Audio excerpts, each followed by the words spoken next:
ನಮಸ್ಕಾರ ಸ್ನೇಹಿತರೆ, ನಾನು ನಿಮ್ಮ ಅಡ್ವೊಕೇಟ್ ವಿನಯ್ ಕುಮಾರ್. ನೀವು ನೋಡ್ತಿದ್ದೀರಾ Kannada legal awareness YouTube channel.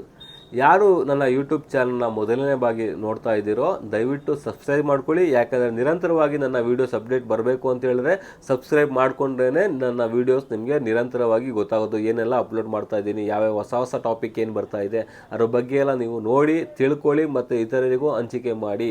ಇತರರಿಗೂ ಶೇರ್ ಮಾಡೋದ್ರಿಂದ ಜ್ಞಾನವನ್ನು ಶೇರ್ ಮಾಡ್ದಂಗೆ ಆಗುತ್ತೆ ಅಂತ ಹೇಳ್ಬೋದು ಸ್ನೇಹಿತರೆ. ಇವತ್ತಿನ ಟಾಪಿಕ್ ಏನಂತ ಹೇಳಿದ್ರೆ, ಒಂದು ದಾನ ಪತ್ರದ ಮೂಲಕ ಒಂದು ಪ್ರಾಪರ್ಟಿನ ಬಂದಂಥ ಪ್ರಾಪರ್ಟಿನ ಪರ್ಚೇಸ್ ಮಾಡ್ಬೋದಾ.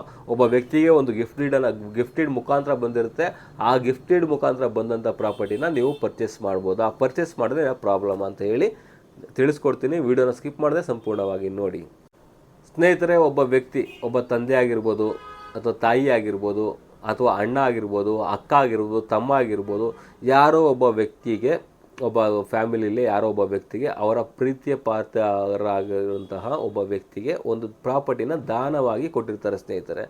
ಒಬ್ಬ ತಂದೆ ಅವನ ಮಗನಿಗೆ ಒಂದು ದಾನವಾಗಿ ಕೊಟ್ಟಿರ್ತಾರೆ. ಏನು ತಂದೆ ಯೋಗಕ್ಷೇಮವನ್ನು ಮಗ ನೋಡ್ಕೋತಾ ಇದ್ದಾನೋ, ಹಾಗಾಗಿ ಅವರ ಪ್ರೀತಿಯಾಗಿ ಅವರಿಗೆ ಸೇರಿದಂಥ ಆಸ್ತಿಯನ್ನು ಒಂದು ದಾನವಾಗಿ ಕೊಟ್ಟಿರ್ತಾನೆ. ಆ ದಾನವಾಗಿ ಕೊಟ್ಟಂಥ ಆಸ್ತಿಯನ್ನು ಮಗ ಆದವನು ಇನ್ನೊಬ್ಬನಿಗೆ ಸೇಲ್ ಮಾಡ್ಬೋದಾ ಅಂದರೆ, ಖಂಡಿತವಾಗಿಯೂ ದಾನದ ಮುಖಾಂತರ ಬಂದಂಥ ಆಸ್ತಿಯನ್ನು ಖಂಡಿತವಾಗಿಯೂ ಒಂದು ಪ್ರಾಪರ್ಟಿನ ಸೇಲ್ ಮಾಡ್ಬೋದು.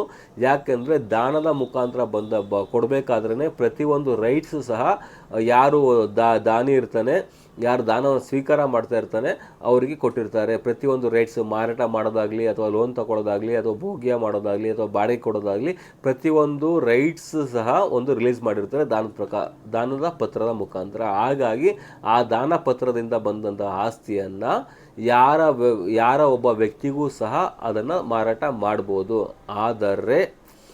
ಆದರೆ ಸ್ನೇಹಿತರೆ, ದಾನ ಯಾವ ಆಸ್ತಿನ ಮಾಡಿರ್ತಾರೆ, ಆ ದಾನ ಮಾಡುವಂತಹ ಆಸ್ತಿಯ ಹಿನ್ನೆಲೆ ಏನು ಅದನ್ನು ತಿಳ್ಕೋಬೇಕು. ಯಾಕಂತ ಹೇಳಿದ್ರೆ, ಎಕ್ಸಾಂಪಲ್ಲು ಒಂದು ಆನ್ಸಿಸ್ಟರ್ ಪ್ರಾಪರ್ಟಿ ಇರುತ್ತೆ. ಆನ್ಸಿಸ್ಟರ್ ಪ್ರಾಪರ್ಟಿಲಿ ಒಬ್ಬ ತಂದೆ ತೀರ್ಕೊಂಡ್ಮೇಲೆ ತಂದೆಗೆ 3 ಜನ ಮಕ್ಕಳಿರ್ತಾರೆ. 3 ಜನ ಮಕ್ಕಳಲ್ಲಿ ಮೊದಲನೇ ಮಗ ಯಾರಿರ್ತಾನೆ ಅವನ ಹೆಸರಿಗೆ ಒಂದು ಮೊದಲನೇ ಮಗ ಅನ್ನೋ ಕಾರಣಕ್ಕೋಸ್ಕರ ಅವನ ಹೆಸರಿಗೆ ಒಂದು ಖಾತೆಯನ್ನು ಚೇಂಜ್ ಮಾಡಿರ್ತಾರೆ. ಬರೀ ಖಾತೆ RTC ಚೇಂಜ್ ಆಗಿರುತ್ತೆ ಅಥವಾ ಮನೆ ಅಥವಾ ಸೈಟ್ ಆಗಿದ್ರೆ ಖಾತೆ ಚೇಂಜ್ ಆಗಿರುತ್ತೆ ಅಂತ ಹೇಳ್ಬೋದು. ಖಾತೆ ಚೇಂಜ್ ಆಗಿದೆ ಅಂತ ಮಾತ್ರಕ್ಕೆ ಅವನಿಗೆ ಆ ಪ್ರಾಪರ್ಟಿ ಮೇಲೆ ಸಂಪೂರ್ಣವಾದ ಅಧಿಕಾರ ಇದೆ ಅಂತ ಹೇಳಲಿಕ್ಕೆ ಬರೋದಿಲ್ಲ. ಯಾಕಂತ ಹೇಳಿದ್ರೆ ಅವರ ತಮ್ಮ ಅಥವಾ ತಂಗಿ ಯಾರಿರ್ತಾರೆ ಅವ್ರಿಗೂ ಸಹ ಈಕ್ವಲ್ ರೈಟ್ಸ್ ಇರುತ್ತದೆ. ಈಕ್ವಲ್ ರೈಟ್ಸ್ ಇರೋದ್ರಿಂದ ಆ ಒಬ್ಬ ವ್ಯಕ್ತಿಯು ಅವರ ಪರ್ಮಿಷನ್ ಇಲ್ಲದೆ ಆ ಪ್ರಾಪರ್ಟಿಲಿ ಏನೂ ಮಾಡೋಕ್ಕೆ ಸಾಧ್ಯ